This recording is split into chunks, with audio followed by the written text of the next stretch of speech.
Hello guys, welcome back to my channel. তো আজকে first time blog করছি, জানি না তো তোমরা তো কেমন শুরুতে হবে দেখতে ভিডিওটা। পেলে যে আমি আর আমার মা বেরিয়ে তো পড়ছিলাম। ট্রেনে কিন্তু আমরা উঠে পড়েছি আর ট্রেনটা কিন্তু ছেড়েও দিচ্ছে। তো তোমরা দেখলে তো বলা হয়নি যে আমরা তো কোথায় আছি। আমরা কথা বলতে আসলাম বলতে রানাঘাট থেকে আমরা কিন্তু শান্তিপুর। স্টেশন থেকে চলে এসেছি। স্টেশনে ঢুকছে ট্রেনটি, আর ট্রেনটা কিন্তু পুরোটাই ফাঁকা ছিল, একদমই অল্প লোক, যেহেতু সকালে ছিল, আমরা অনেক সকালেই বেরিয়েছিলাম।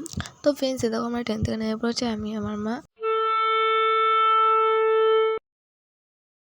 তো এখান থেকে আমরা পরোটা নিয়ে গেছিলাম। তারপর দেখো এই যে 1 প্যাকেট কুরকুরে আর 2টো কুলের আচার নিয়ে আমরা খাচ্ছিলাম। তো আমার সাথে একটা বোন ছিল পাশে, ওর কাছেও ছিল, কিন্তু ও বলছিল ভিডিওতে আসবে না, তাই নিয়ে। তো দেখো ওকে যাই হোক, তারপর মাথা আসতে দিচ্ছিলাম, তারপর ভেসলিন দিয়ে দিচ্ছিলাম, তার জন্য ও আমাকে ভেসলিন মাথা আসছে। তো সন্ধ্যা হয়ে গেছিলো, তাই আমাদের জন্য সবার জন্য চা নিয়ে এসেছিলো।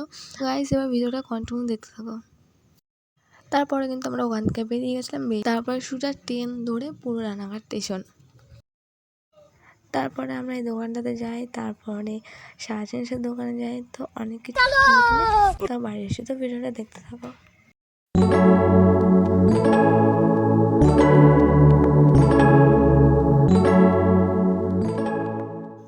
জানি না ভিডিওটা কেমন হয়েছে, তো তোমাদের কেমন লাগলো ভিডিওটা কমেন্ট করে জানাও।